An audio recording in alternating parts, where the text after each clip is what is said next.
Hey guys, Lee here again with Tooth of the Arrow Broadheads. Today we're paper tuning. I'm going to talk about what paper tuning is, why it's important, and then lastly we're going to go over how you can paper tune at home without any special or fancy equipment. You don't need those paper tuning racks with the big rolls of paper. Those are great, but you don't need it. You can absolutely paper tune at home with nothing more than a set of stairs and a cardboard box. So let's get into it. So first of all, we'll talk about what is paper tuning and why it's important. Paper tuning is the process of shooting your bow at very close range, like 3 to 5 yards, through a piece of paper and then reading what the hole in that paper looks like. What we're looking for is we're trying to see where the front of the arrow makes contact with the paper and how the back of the arrow follows. So what'll happen is you'll shoot through a piece of paper and it generally won't be perfect right off the bat. You'll either have a left tear, a right tear, an up tear, a down tear, or any combination. Let's say you have a left tear. That means that the tail of your arrow is following the front of your arrow to the left. It means that the front of your arrow is not perfectly following the back of your arrow in flight. This is an exaggerated version, but it means your arrow is flying through the air like this. Or an up and down tear would mean your arrow is flying like this or like this. Of course, that's highly exaggerated, but essentially what we're trying to do is get the front of your arrow perfectly in line with the back of your arrow through its entire course of flight. The reason this is important just comes down to aerodynamics.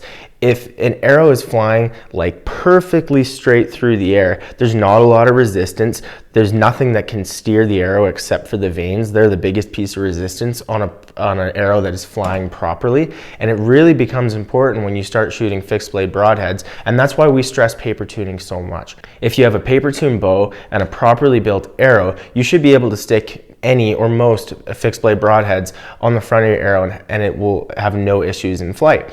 But when you don't paper tune and you try to shoot a fixed blade broadhead, that's when you typically will start to see issues in that flight with the broadheads. All of a sudden your broadheads aren't grouping with your field points. And the reason for that is if your arrow is flying through the air like this, your vanes are trying to stabilize the arrow back here. But up here, your broadhead, essentially it's kind of like the vanes. It's going to try to steer the arrow from the front end too, and they're fighting each other. They don't work. You want nothing to be steering from the front end except the weight guiding your arrow to its point and letting the back end, letting the vanes do its job steering the arrow. So that's exactly what we're going to do with paper tuning. We're going to make sure this arrow is flying perfectly straight, and the end result will be that I can go out to the range and shoot my field points, sight in my bow with my field points, and then put on my broadheads, and there should be little to no, generally no deviation between the two. It's very rare that after I go through the full process of paper tuning that I have to do any adjustments. Typically, I'll expect to go out, sight in my bow with field points, and then stick on broadheads, and they're bang on. So let's get into it. So I want to talk about how you should have your bow set up before you go into paper tuning, and then once you start paper tuning, what adjustments you're going to make to get your bow properly tuned. So what I always do to start with is I get my bow in the vise and I install my arrow rest in such a way that my arrow is perfectly in what's called center shot, which is the dead center line of your bow. You can find that using the tiller bolts. That is always the true center of the bow. So that'll be your left and right, and then I make the arrow perfectly level. I'll make it in line with the burger button holes. The burger button holes are those are the holes that you're going to mount your arrow rest into.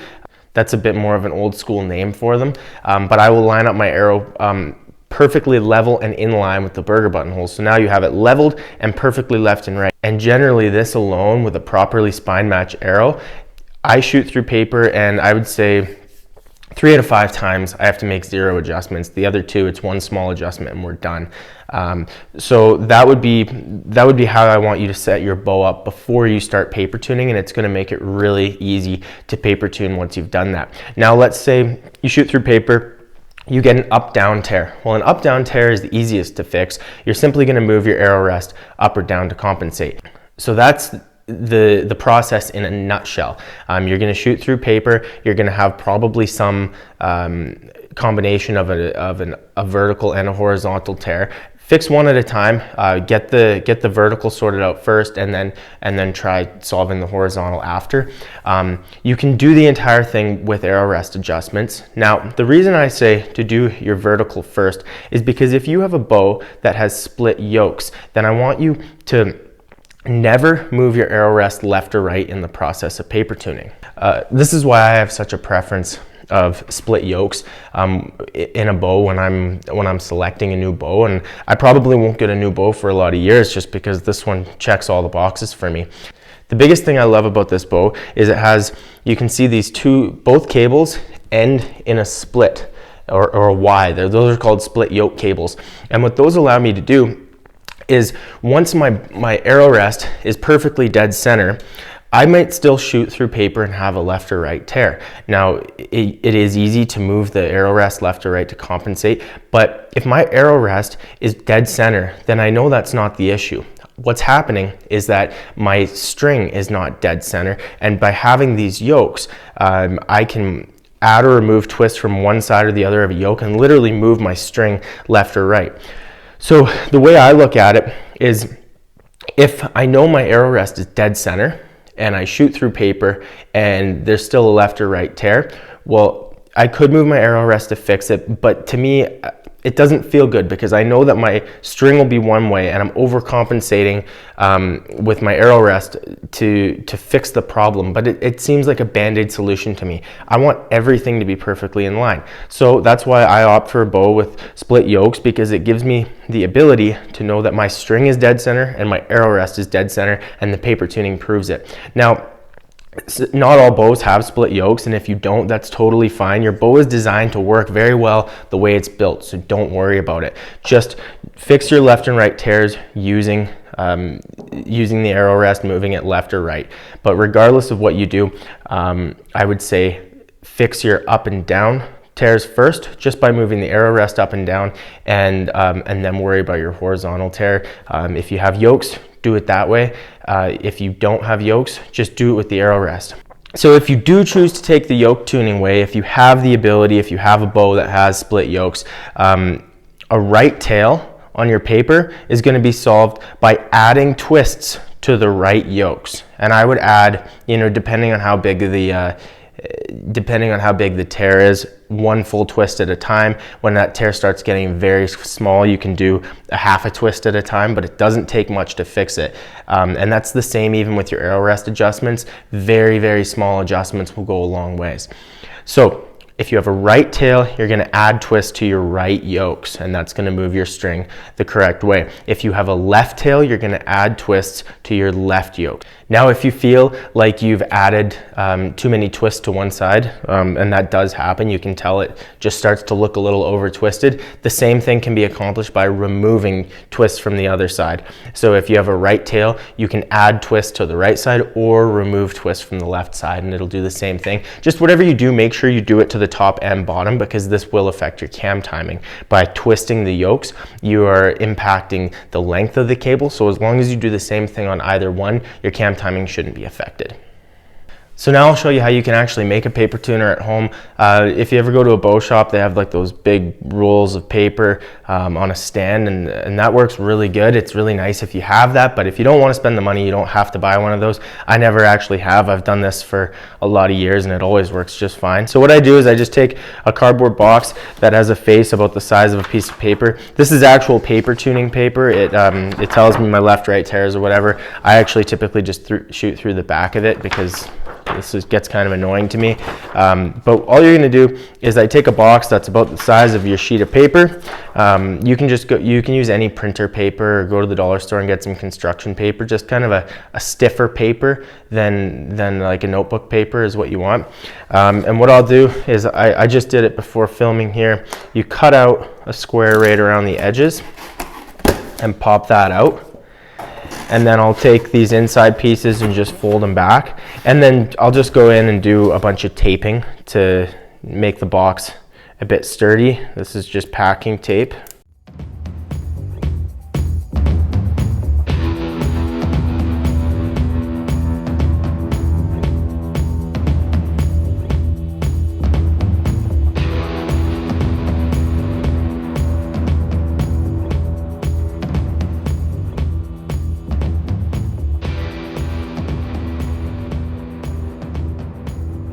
So I've just used some tape to sturdy up the box a bit, make sure that there's no flaps that are gonna come loose or anything, and that's pretty darn good.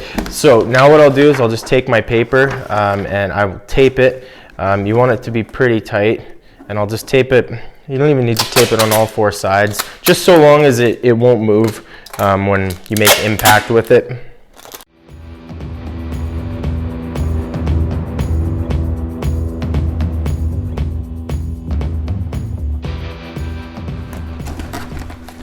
And there you have it. It's not fancy, it's not special, but you have a perfectly fine paper tuner here. This will absolutely work. This is all I've done for a lot of years. I'll generally keep a box for a season and then get rid of it and make a new one the next season, but this works perfectly fine.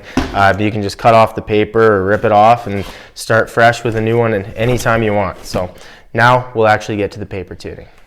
So this is my setup here. It's certainly nothing fancy. I just have a really big target in the back. I put my paper tuning box right in front. You want to make sure that there's enough distance between the target and the inside of the box that your arrow can actually completely pass through the box and stick into the target, and you'll get a clean read like that. So this is it. I do this at the top of a set of stairs. I'm very lucky to have a set of stairs in my garage that I can do this on, but you can do this in the house when your wife is gone. The other way you can do this is just on your kitchen table or your kitchen counter. You can elevate your target and the box, and again, probably when your wife is gone, but you can certainly do it that way too if you don't have access to a set of stairs like this. I like the set of stairs because I can go down 4 or 5 steps and get my perfect height and get it to where I'm shooting, and it feels very natural, like I'm not crouching or trying to stand tall to get that height to get that proper height for me to shoot through the target. The stairs are really good for that, so that would be my preference. Let's do it. So when you're doing this, there's a few things to keep in mind. I always like to shoot 3 arrows before making any adjustments. If you shoot 3 arrows and you have a consistent tear across 3, then it's good. Go ahead and make your adjustments. If you aren't getting a consistent tear, then that could be one of 2 things. Either your hand position and your form is off. That is huge for paper tuning. A little change in your hand position will completely change the way your tear looks, so I really want you to focus on what your hand position looks like when you're doing this. Proper shooting form is critical. The other reason you might not be getting consistent tears is if your arrows are not properly spine matched. Then that will make it so you can essentially never properly paper tune your bow. So spine matching is hugely important, and you can check out our video series on that as well. So I'm gonna take a few shots here. I've got myself about 7 stairs down. I'm at the right height that this is gonna be really comfortable for me to shoot right through that box.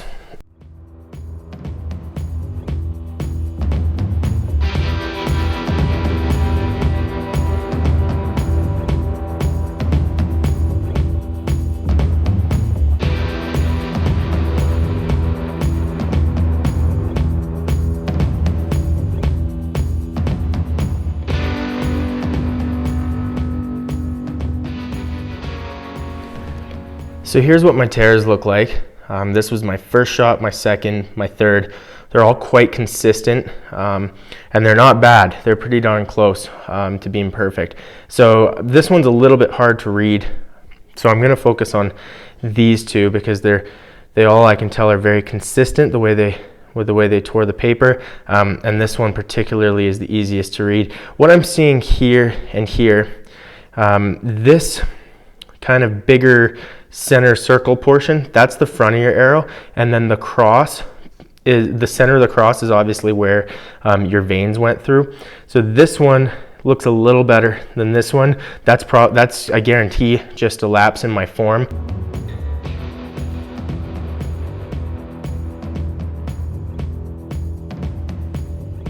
But regardless, what I'm seeing is a little bit of tail left, and I'm seeing a little bit of tail high. So I'm gonna start by fixing the tail high. I'm just gonna adjust my arrow rest, and then I'm going to do, probably with that amount of tail left, it's very little, I'm gonna start with just a half twist on each left yoke.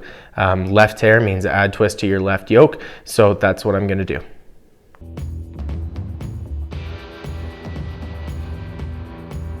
So I always like to keep this on hand. This is an old paper tuning chart I have. It tells me which way I need to move my arrow rest or my nocking point in order to fix the tear. So I had tail high, meaning that my arrow is flying through the air with the tail above the point of the arrow. So what I need to do is either lower my string nocking point or raise my arrow rest. It's a huge pain to lower my nocking point, and I don't think it makes much of a difference as long as you're very close to that level area around those burger button holes, which I am. This is such a small adjustment, so I'm going to raise my arrow rest. Now I have one of these Vapor Trail arrow rests with the micro adjust, and I really like the micro adjust. For when it comes to paper tuning, it's just so handy. So I'm going to raise my arrow rest just a little bit. And when I mean a little bit, I mean literally a 64th of an inch is all you need to do. I also had a slightly left tail. Now it was very minor, but I'm gonna try to take care of it right now. So what I'm gonna do is, because I have the split yokes and I have a bow press, I'm going to do the yoke tuning method. If you don't have split yokes, you'll just do the arrow rest method, and left tail would mean you move your arrow rest to the right to correct. So that's what I would be doing now. If I didn't have yokes, I'd move my arrow rest just a hair to the right to correct it. But I know that my arrow rest is center shot because I did it before when I set up this bow. I know that it's my yokes that need to be adjusted. So I'm just going to very carefully press my bow here until I get enough slack on my yokes. I had a left tail, so I'm going to add a half a twist to each left yoke.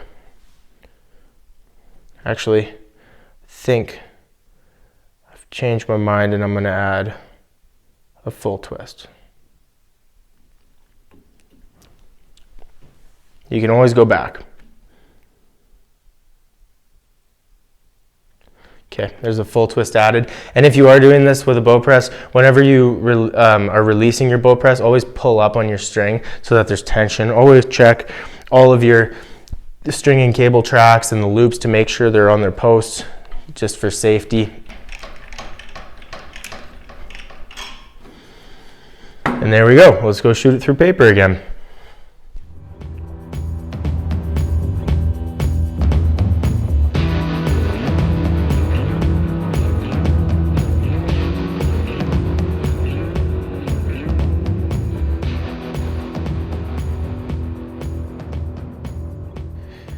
So here's what we're looking at after my second set of shots.